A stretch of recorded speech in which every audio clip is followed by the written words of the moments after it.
लेकिन बहुत लोग तो लगे हुए हैं, लगते हैं, लेकिन कुछ लोग भुला जाते हैं। तो कहत सुनत मन अनत न जाई, तब राम नाम चित्त में लाई।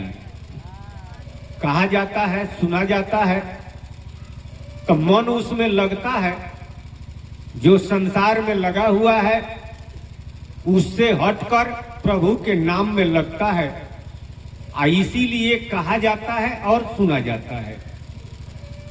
मकर संक्रांति के बारे में महाराज जी आध्यात्मिक व्याख्या, म हलंत जीव होता है, यानी म में से अ निकाल देंगे, स्वर निकाल देंगे, हलंत कर देंगे तो उसका माने जीव होता है। अ का माने सूरत होता है, कर माने करना, यानी यह जीव सूरत करने का अधिकारी होता है मकर को।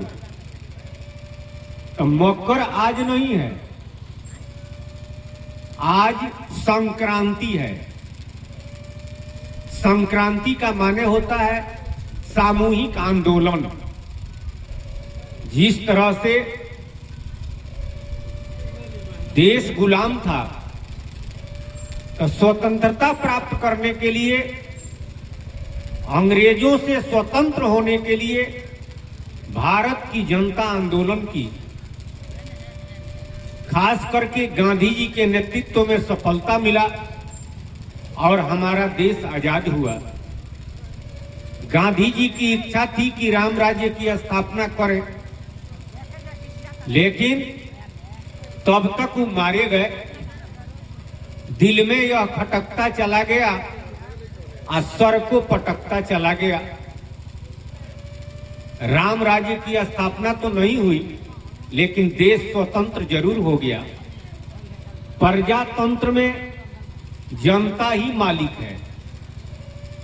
प्रजातंत्र में, लोकतंत्र में प्रजा यानी जनता ही राजा है। तो देखने में, व्यवहार में तो रहता है कंगाल, लेकिन कहता है कि हम ही सरकार हैं, हम ही राजा हैं। इसीलिए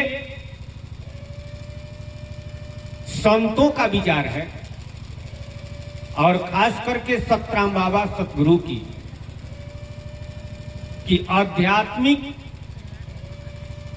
स्वराज्य प्राप्त करके आध्यात्मिक राम राज्य की स्थापना किया जाए। तब ये दुख और दरिद्र और कंगाली से छुटकारा पाएंगे। अरे बहुत तरह का दुख है। कभी काम सताता है, आध्यात्मिक दुख। कभी काम सताता है, कभी क्रोध सताता है, कभी लोभ सताता है, कभी मोह सताता है, कभी मान सताता है। यह दुख दे रहा है। आप बहिरांग में तो बहुत दुख है। अरे तन का दुख है, अपना दुख नहीं है तो परिवार के अन्य सदस्य का दुख है। भाई का दुख है तो माई का दुख है, तो पत्नी का दुख है तो लड़का का दुख है, लड़की का दुख है। एक एक तरह का दुख है, बहुत तरह का दुख। अरबों की संपत्ति है, फिर भी मानसिक शांति नहीं है। कबीर साहब जी ने कहा कि राजा दुखिया, प्रजा दुखिया, आ तपसी के दुख दूना। आ कहे कबीर सुनो भाई साधो, एको घर नहीं सुना। इस संसार में कौन सुखी है? सुखी वही हो सकता है जो प्रभु के नाम का सुमिरन और भजन करता है, यानी स्वतंत्र हो करके जो राम राज्य की स्थापना कर लिया है। गुलामी में तो वैसे ही सब लोग दुखी रहते हैं। कौन चाहता है कि हम किसी का गुलामी करें? कौन चाहता है कि हम किसी के अधीन रहें? लेकिन देश जब स्वतंत्र नहीं था तो यहाँ की जनता गुलाम थी, अंग्रेजों के अधीन लोग थे। अंग्रेजों का जो नियम था, कानून था, उसी के अनुसार रहना पड़ता था। लेकिन देश स्वतंत्र हो गया तो अपने अनुसार भारत की जनता अरे संविधान बनाई, कानून बना और उसी के अनुसार हम रह रहे हैं। लेकिन स्वतंत्र हो करके राम राज्य की स्थापना नहीं करते हैं तो गिरने का खतरा है, गिरिए जाता है। कहता है कि हम राजा हैं और रहता है कंगाल। ठीक उसी तरह से आध्यात्मिक स्वतंत्रता प्राप्त करना है तो हम यानी अध्यात्म में किसके गुलाम हैं? सारा दुनिया के लोग गुलाम हैं। मन रूपी अंग्रेज के अधीन सब लोग हैं। मौन के गुलामी में इस संसार में सभी जीव है। मौन और माया से स्वतंत्र होना है। मौन माया से स्वतंत्र होने के लिए सतगुरु के नेतृत्व में खास करके लाल संत मत के सिद्धांतवादी आंदोलन करते हैं, यानी संक्रांति करते हैं। संक्रांति का माने होता है सामूहिक आंदोलन। वैसे संतों का व्यक्तिगत भी होता है, वो हमेशा करते हैं, लेकिन शुरू करते हैं यही मकर संक्रांति के दिन से। सामूहिक आंदोलन अध्यात्म में संक्रांति कहते हैं। दोनों स्वर जब सम होता है उसे संक्रांति कहा जाता है। बायां स्वर को चंद्र नाड़ी कहते हैं और दाहिना स्वर को सूर्य नाड़ी कहते हैं। और दोनों स्वर जब सम होता है तो वह संक्रांति कहलाता है अध्यात्म में। यानी दोनों स्वर जब सम हो जाए तब प्रभु के नाम का चिंतन, चिंता, चितवन यानी उसी में सूरत करना, उसी का सुमिरन करना। तो कब करना है? हमेशा करिए, लेकिन हमेशा तो सुस्मरणा चलेगा नहीं। आज चलता भी है तो बुझाता नहीं है। लेकिन जो लोग साधन किए हैं, कुछ दिनों से हैबिट किए हैं, तो निश्चित रूप से मकर संक्रांति को भी कर सकते हैं। आज जो लोग नहीं किए हैं तो कोशिश करना चाहिए। उस तरह से तो नहीं होगा जिस तरह से होना चाहिए, लेकिन करना जरूर चाहिए। 3 बजे सुबह में उठकर 3 से 4 बजे के बीच में यानी 1 घंटा तक सुख आसन से बैठो। अब तुम आंख कान मुख बांधो, मेरु दंड सीधा करी राखो, जीभ तालू में साधो, करो रामे राम जपान चाहे बूझे ना बूझे। महाराज जी सतराम बाबा कहे कि मकर संक्रांति को निश्चित रूप से सबका सुस्मरणा चलता है, लेकिन जो जगता है और साधन में बैठता है उसको नु, आज जो सोया हुआ है चल रहा है तो उससे क्या फायदा है? बहुत लोग तो जग जाते हैं। तो गिरहस्ती में रहने वाले लोग गिरहस्ती में लग जाते हैं। अब बहुत महात्मा लोग हैं, वो लोग भी 3 बजे जग जाते हैं, लेकिन वे लोग डोल डाल होने में, लोटा माजने में या नहाने में समय बिता देते हैं। तो 3 से 4 1 घंटा बीत गया। लेकिन जो लोग सुजान हैं, संत हैं, वे लोग जानते हैं तो वे लोग जगते हैं तो लग जाते हैं, साधन में लग जाते हैं। और आध्यात्मिक खिचड़ी, महाराज जी सतराम बाबा कहे कि बहिरंग में खिचड़ी जो लोग खा रहे हैं, लोकमती में गंगा स्नान करते हैं, अच्छा गंगा सागर में स्नान करते हैं और खिचड़ी खाते हैं, तो उसका फल है पुण्य।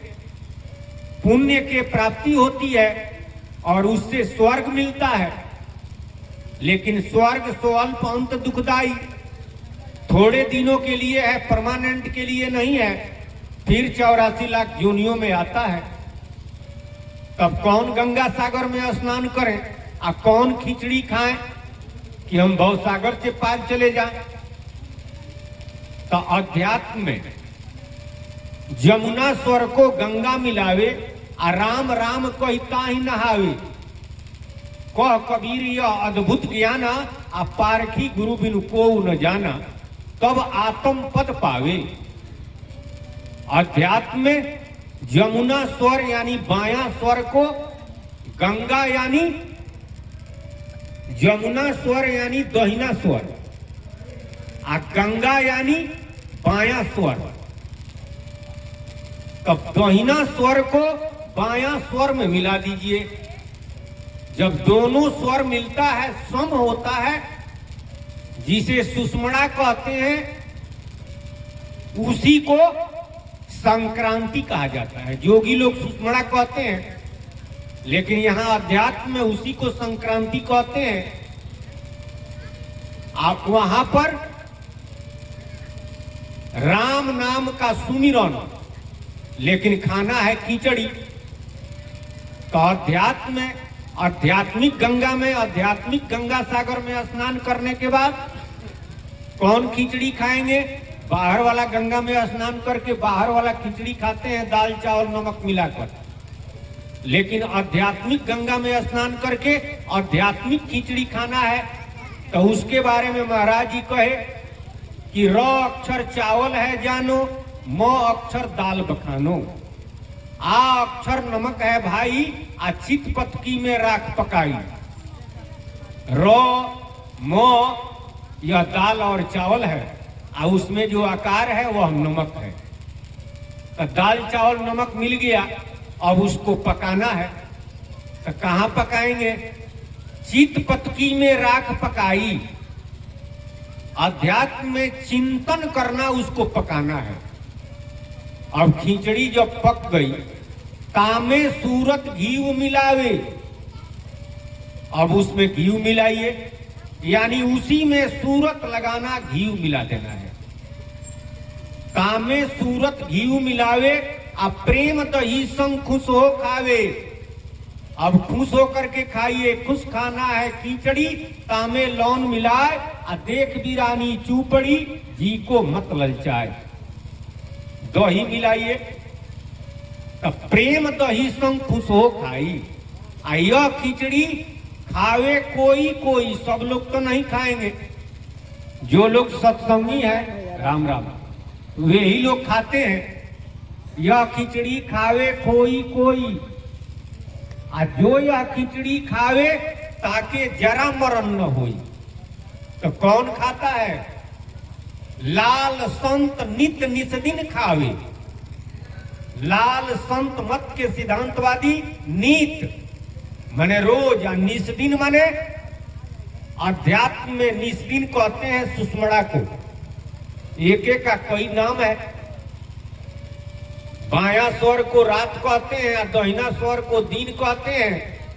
और रात दिन जब दोनों एक जगह होता है, लोग कहेंगे कि दोनों एक जगह कहां होता है? दिन रहता है, नहीं तो रात रहता है। गोसाई जी ने कहा कि रवि रजनी एक ठाव, रात दिन एक जगह। कब होगा? जब संध्या होता है तो वो रात है कि दिन है? संध्या न रात है न दिन है। अरे रात भी है या दिन है, दोनों एक जगह है। उसी तरह से बायां स्वर रात है और दहिना दिवस कहलाया, और दोनों जब एक जगह मिलता है तो संध्या कहलाया।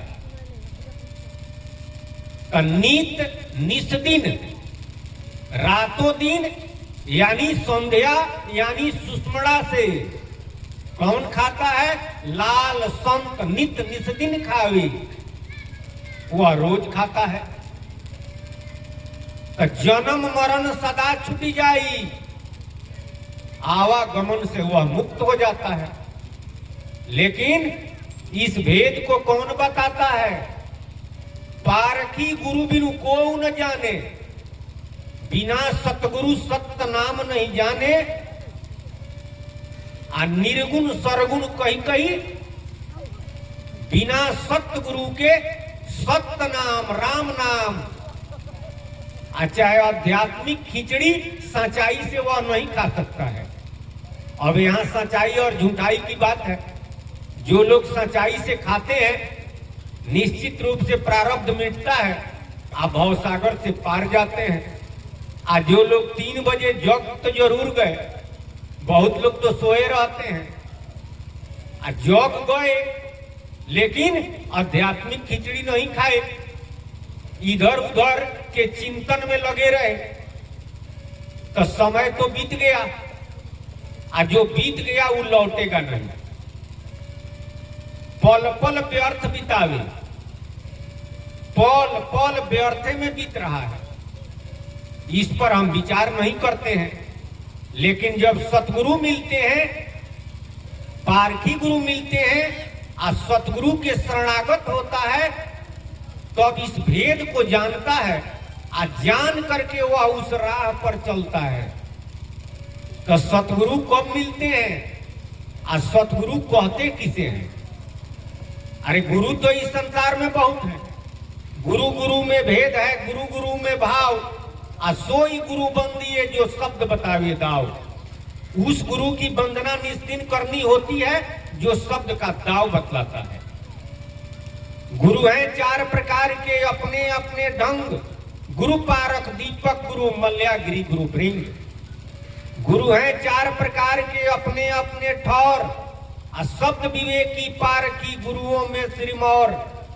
गुरु हैं 4 प्रकार के अपने अपने भाव, निस्दिन सोई गुरु बंदिए जो शब्द बतावे दाव।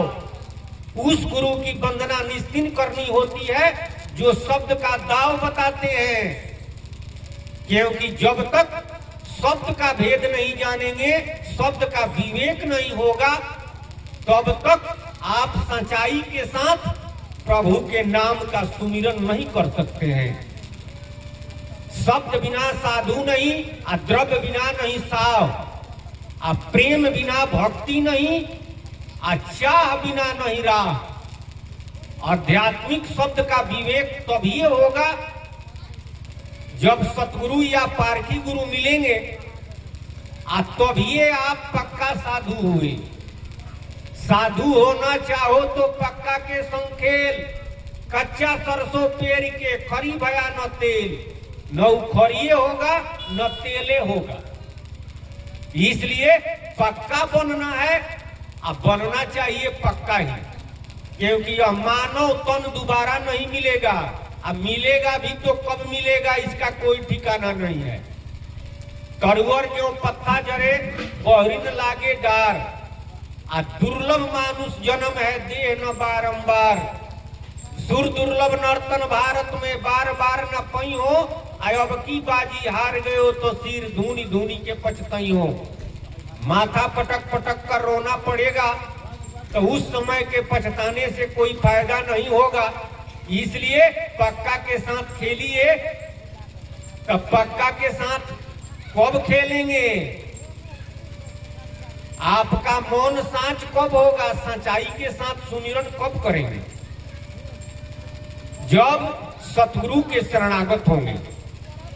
और सतगुरु जब मिलते हैं तो क्या बतलाते हैं? जगत में ये ही भजन के रीत, जगत में ये ही भजन के रीत। एक महात्मा हुए, उन्होंने कहा कि नारायण सत्संग करूं आ सीख भजन के रीत, आ काम क्रोध मद लोभ में गई आयु बलबीत। ए दुनिया के भजन करने वाले लोग, जो लोग भजन में लगे हुए हैं, उन लोगों को उन्होंने कहा कि अरे भजन करने का तरीका सीखो। तरीका नहीं जानोगे तो भजन क्या करोगे? भजन करना चाहिए, भजन करना चाहिए, भजन करना चाहिए, बहुत लोग कह रहे हैं, गा भी रहे हैं, लेकिन भजन करने का तरीका क्या है? तो सतराम बाबा बतला रहे हैं कि भजन करने का तरीका क्या है। जगत में ये ही भजन के रीत, जगत में ये ही भजन के रीत। सीता राम जीव से जप लो, गाओ प्रभु के गीत। सीताराम सीताराम सीताराम जपना है तो क्या तरीका है? सतराम बाबा कहते हैं कि जीव से जपिए सीताराम सीताराम सीताराम, यही तरीका है। लोकमती के जो लोग भक्त हैं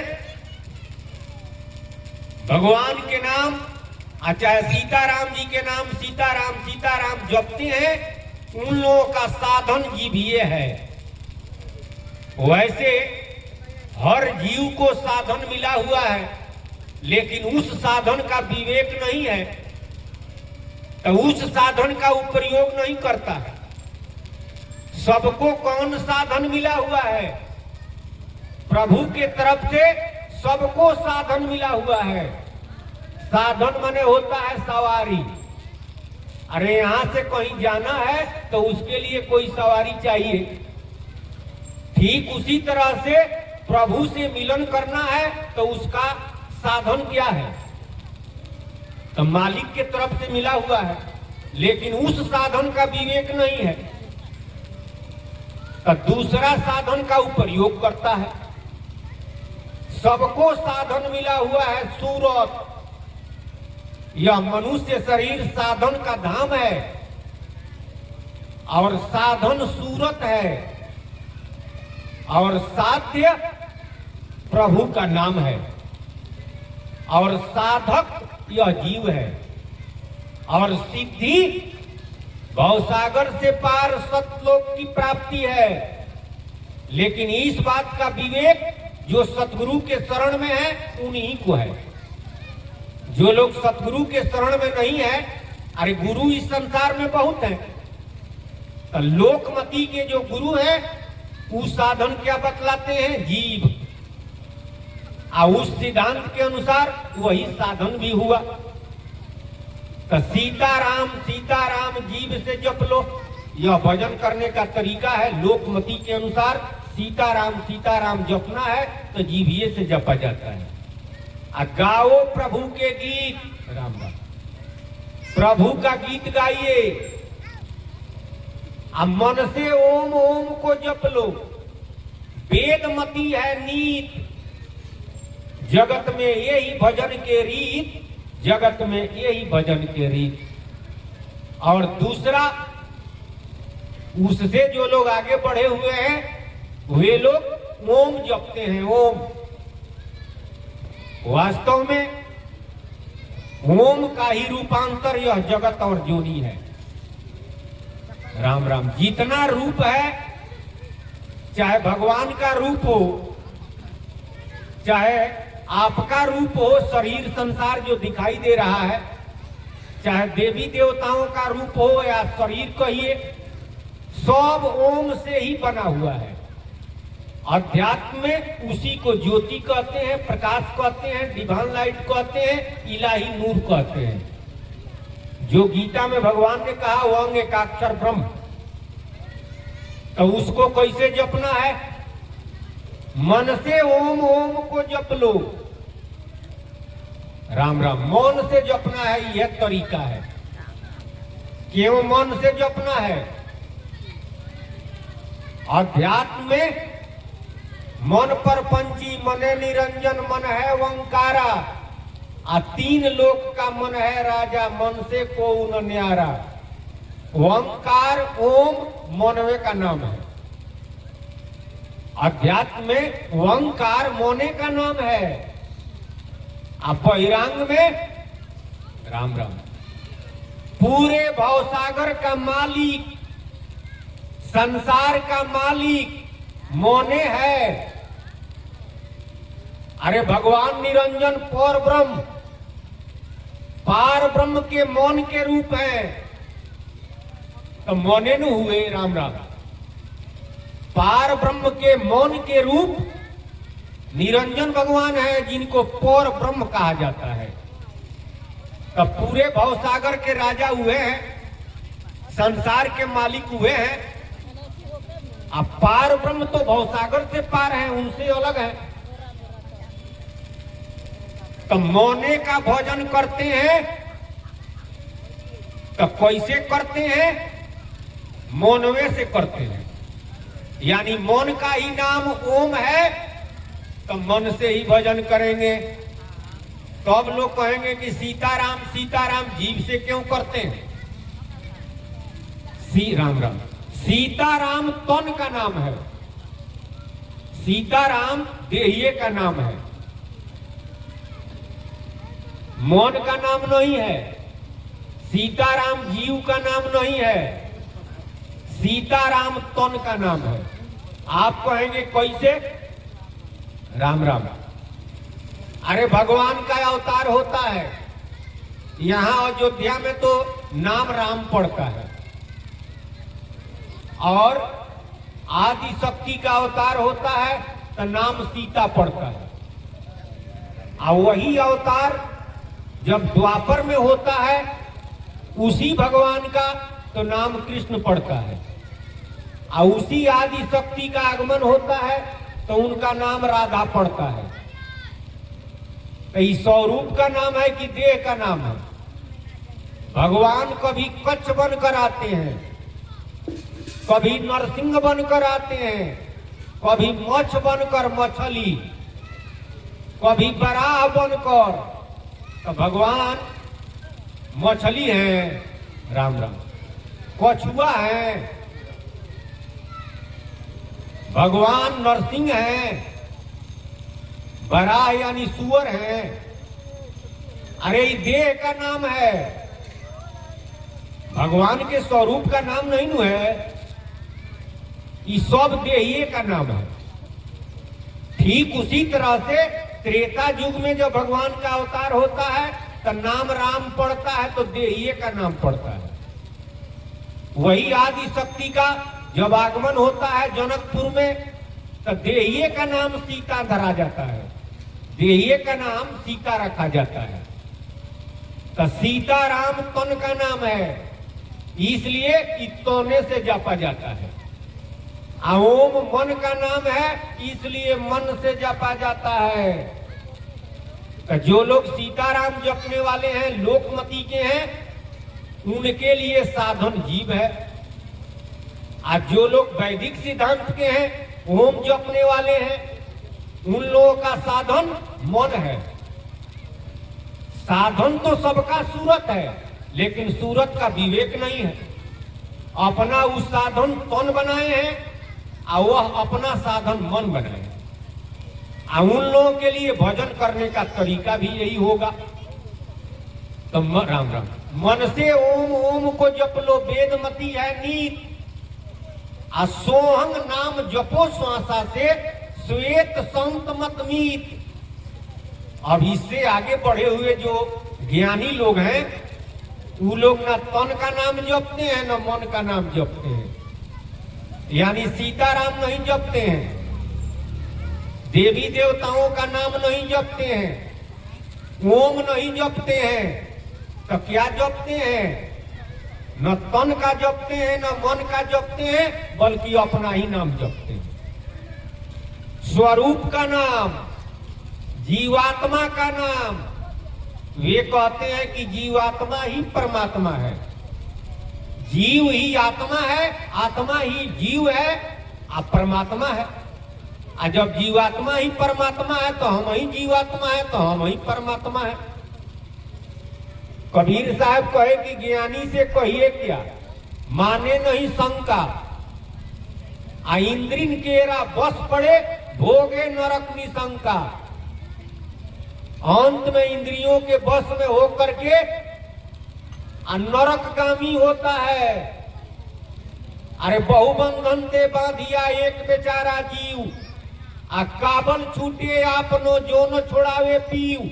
यह जीव बहुत बंधन से बंधा हुआ है, अपने बल से पार नहीं जा सकता है।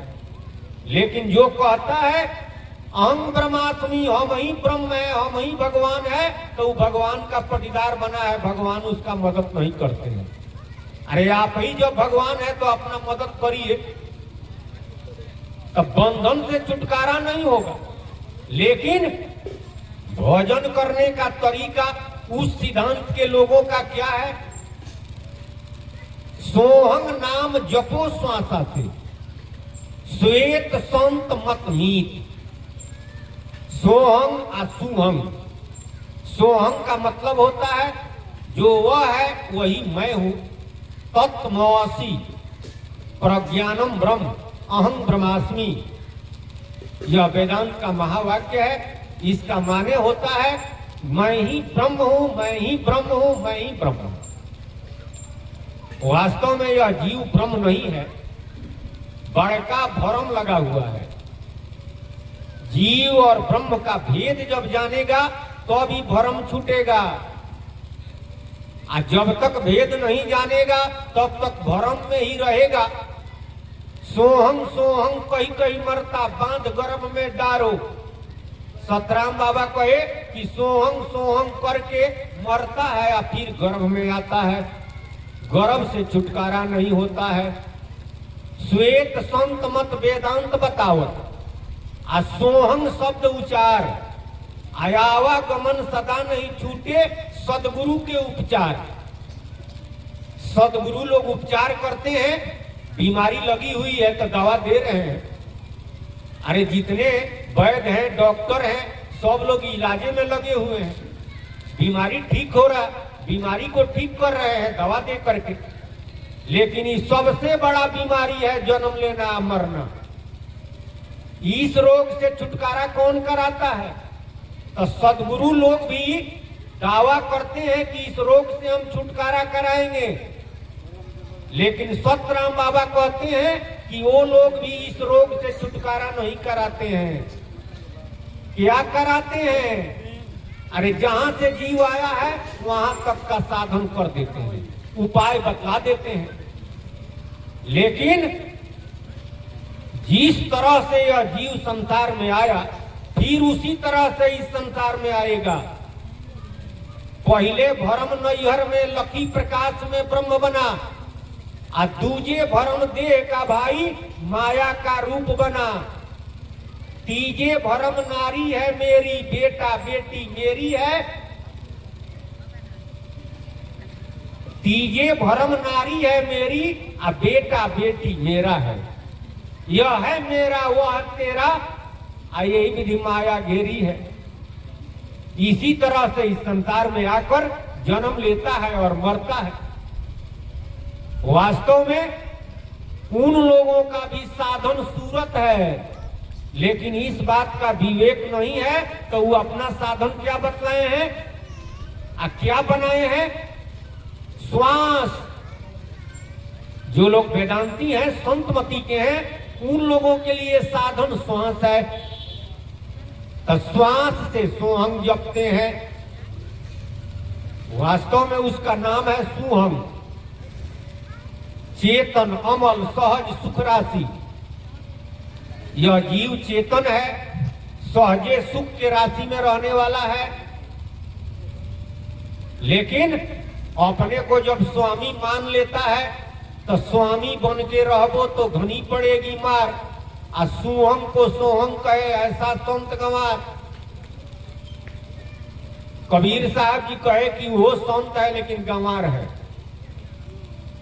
तो जो कर रहा है उसका फल उसको मिलेगा, यानी जहां से आया है वहां तक तो जाएगा, लेकिन परमानेंट के लिए मुक्ति नहीं है। फिर आवागमन लगा रहेगा। मानव तन मिला हुआ है उधार के लिए।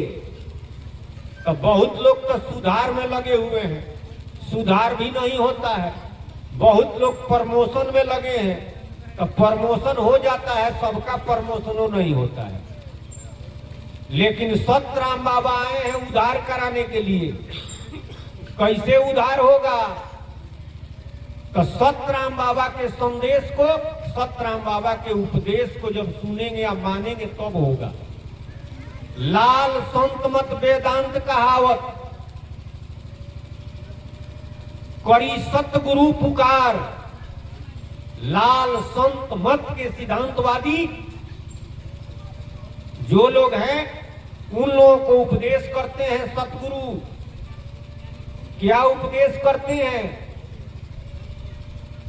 गुप्त मति में राम नाम है हित जगत में, ये ही भजन के रीत। राम नाम आपका हित है। अब लोग कहेंगे कि सीताराम कहते हैं तो उसमें राम नाम नहीं है। कुछ लोग कहेंगे कि ओम कहिए या चाहे राम कहिए, दोनों एक के है। अरे तुलसीदास जी तो ये कहे हैं, तो वो लोग कहेंगे कि ओम और राम में कोई अंतर नहीं है। वेदांती लोग कहेंगे कि जीवात्मा का ही नाम राम है। आप राम कहते हैं, हम सोहम कहते हैं, दोनों एक के है। रमनते जोगिनो यस्मिन, सब में रमन कर रहा है, क्रियावाचक नाम है। लेकिन वास्तव में राम नाम, जिसके बारे में कबीर साहब, दरिया साहब, रैदास जी, नानक देव जी और हमारे सतराम बाबा बतलाते हैं, वह राम नाम भवसागर के पार पार ब्रह्म सतराम जी का नाम है। यह जितना हम बतलाए यह सब भवसागर में है, यानी माया भवसागर में है। तन का नाम सीताराम है तो तन भवसागर में है। मौन का नाम ओम है तो मौन भवसागर से पार है, यह भी भवसागरे में है। और जीवात्मा का नाम सोहम, सोहम अपभ्रंश कहता है तो यह भी भवसागर में है। ये भवसागर से पार थोड़े चला गया है। भवसागर से पार चला जाए तब तो कल्याणे है, लेकिन भवसागर में है, भवसागर से पार जाना है। तो जीव भी भवसागर में है, अब ब्रह्म भी भवसागर में है, अब माया भी भवसागर में है। माया ब्रह्म जीव के स्वामी, सत्य राम एक अंतर्जामी। माया ब्रह्म और जीव तीनों के स्वामी वह पार ब्रह्म सतराम जी हैं। इस बात का विवेक सतगुरु कराते हैं और साधन बतलाते हैं। क्या साधन है? साधन आपका सूरत है, शब्द सूरत जोग, सहज जोग अमृत रस चाके लागे न पैसा दाम। अमृत पार ब्रह्म के नाम, पीले श्वास सूरत से राम। सूरत से पीजिए, श्वास से पीजिए, और सौधेगा तो सूरत होगा। वैसे अब कुछ लोग कहेंगे कि तो वचन से हम नहीं कहेंगे, मन से नहीं कहेंगे। वचन से कहिए, मन से कहिए, किस लिए? श्वास से होने के लिए। और श्वास से करिए किस लिए? सूरत सध जाए, यानी सूरत लग जाए। तो वचन से भी करिए, लेकिन भावना पार ब्रह्म की होनी चाहिए। मन से भी राम राम जपिए, लेकिन भावना पार ब्रह्म की होनी चाहिए। श्वास से राम नाम जपिए, भावना पार ब्रह्म की होनी चाहिए। भावना के फल पावेला सुगनवा, भावना का ही फल इस संसार में मिलता है। अब भावना तो अब ये उत्तम होगा जब हमें सत्संग का नॉलेज होगा, सत्संग का विवेक होगा। सत्संग नहीं करने की वजह से हम माया को ही अपना प्रभु समझे हैं, ब्रह्म को ही अपना प्रभु समझे हैं। लेकिन जब सत्संग हम करते हैं और सतगुरु मिलते हैं तो माया ब्रह्म जीव तीनों का भेद समझते हैं। और जब हम समझ लेते हैं कि वास्तव में सत्य क्या है, वास्तव में इस संसार में सतगुरु कौन है जो सत्य बताता है, तो उनके शरणागत हो जाते हैं। लेकिन कब? पहले दाता शिष्य भय, पहले दाता शिष्य भया तनमन अर्पाशीष, आ पीछे दाता गुरु भय नाम दिए बख्शीश। पहले तो दाता शिष्य ही है, तन मन धन सब अर्पण करता है, तब सतगुरु नाम बख्शीश में देते हैं। एक महात्मा जी के एक शिष्य थे, तो वह शिष्य कहता था कि सरकार सब कुछ आपका ही है, मेरा मुझ में कुछ नहीं, जो कुछ है सब तोर। तेरा तुझको सौंप तो क्या लागत है मोर। सरकार तन भी आपका ही है, हमारा मन भी आपका ही है, हमारा सब सारा धन आपका ही है। वह महात्मा जी कहे कि बात तो ठीक कह रहे हो, तेरा तुझ में कुछ नहीं, सब कुछ है मोर, लेकिन मेरा मुझको सौंप के दिल धड़केगा तोर। लेकिन जब देना होगा तब दिल धड़केगा कि सब ले लेंगे। राजा जनक के गुरु थे अष्टावक्र। इस संसार में गुरु तो भिन्न तरह के लोग हैं, अरे बहुत हैं। तो कुछ लोग तो रुपये के लिए गुरु बने हैं, अरे लोकमती में किस लिए चेला लोग बनाते हैं, इसलिए चलवाही लोकमती में लोग करते हैं। अधिकतर लोग तो इसीलिए करते हैं कि चेला ज्यादा होंगे तो पूरा रुपया आएगा, दान दक्षिणा आएगा। तयानहर गुरु बहिर चेला आ मंगले गुण लैले ढेला, तो उससे तो कल्याण होगा नहीं। लेकिन वास्तव में जो सही गुरु हैं, चाहे वो किसी सिद्धांत के हों, वो चेला के कल्याण के लिए जो जानते हैं वो बतलाते हैं। तो राजा जनक के गुरु थे अष्टावक्र। चेला बनाने के पहले राजा जनक जब कहे कि सरकार हमको शिष्य बना लीजिए, अष्टावक्र जी कहे कि इस तरह से हम चेला नहीं बनाएंगे, हम सबको चेला नहीं बनाते हैं। जनक जी कहे कि किस तरह से चेला बनाते हैं या किस तरह से बनाइएगा, बताया जाए। अष्टावक्र जी कहे कि अपना तन और मन और धन सब अर्पण करना पड़ेगा, सब हमको देना पड़ेगा, तो अब हम चेला बनाएंगे। जनक जी कहे कि सरकार सब हाजिर है। अरे तन हाजिर है, मन हाजिर है, मन हाजिर है तो तन हाजिर है, और सारा धन हाजिर है। अष्टावक्र जी कहे कि राजगद्दी जब सब दे देते हो तो राजगद्दी पर से उतरो। राजा जनक राज सिंहासन छोड़ करके अलग हो गए, कहे कि सरकार बैठा जाए, आप ही का है। अष्टावक्र जी कहे कि खजाना का जो तिजोरी का जो चाबी है वह दो। अरे सब दे दिए तो बाकी है, वो अभी तो उसी में है। राजा जनक तिजोरी का भी चाबी दे दिए, यानी राजपाट सब कुछ दे दिए, अपने को भी दे दिए, तन मन सब दे दिए। कहे कि सरकार सब अर्पण है, अब चेला बनाया जाए। अष्टावक्र जी शिष्य बना लिए और कहे कि मैं इस राज्य का राजा हूं। अरे सब हमको मिल गया है तो मैं ही राजा हूं। और दूसरी बात, तुम्हारा गुरु भी हूं। दो गो अधिकार है, एगो राजा का अधिकार है, एगो गुरु का अधिकार है। कहिए कहीं गो अधिकार काफी है, लेकिन दो गो अधिकार हमारे पास है। मैं जो कहूंगा वही तुमको करना है। राजा जनक हाथ जोड़कर कहे कि सरकार जो हुक्म है, अब तो सब आपका है, हम भी आपके हैं, जो कहिए हम तैयार हैं। अष्टावक्र जी कहे कि इस गद्दी पर बैठो, सिंहासन पर बैठो, हमारा हुक्म है। राजा जनक सिंहासन पर बैठ गए। अष्टावक्र जी कहे कि तिजोरी का चाबी लो, हमारा हुक्म है। तिजोरी का चाबी ले लिए।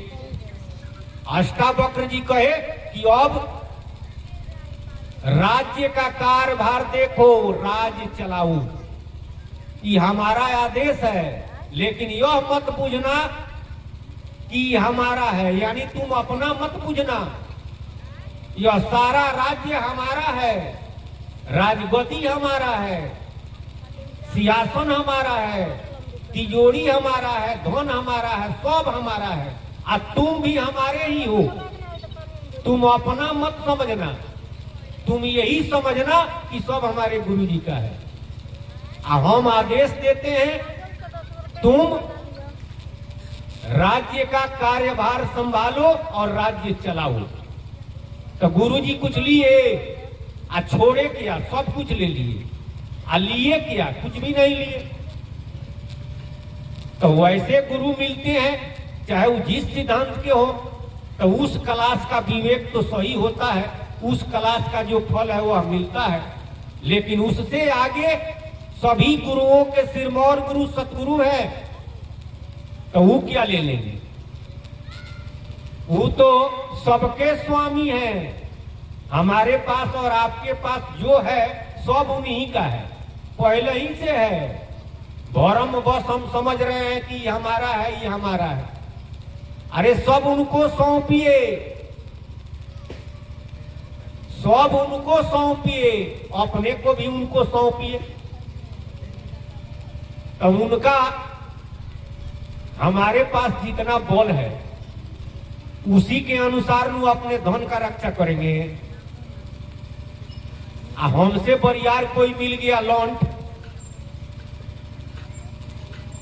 अरे होइबे करता है, चोरी हो जाता है, डकैती हो जाता है, टोन का भी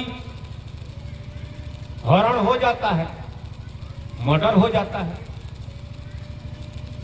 लेकिन सब जब हम उनको अर्पण कर दिए तो सब उनका हो गया, तो अब वो रक्षा करते हैं। और जब वो रक्षा करते हैं तो इस संसार में उनसे आगे कौन है? जो उनके पास है उनसे ले लेगा। इसलिए तन मन अर्पाशीष, तो सब कुछ वही अर्पण करता है वास्तव में जो सत्संगी है। आज सतगुरु के शरण में चला गया तो जय जय जय सतगुरु।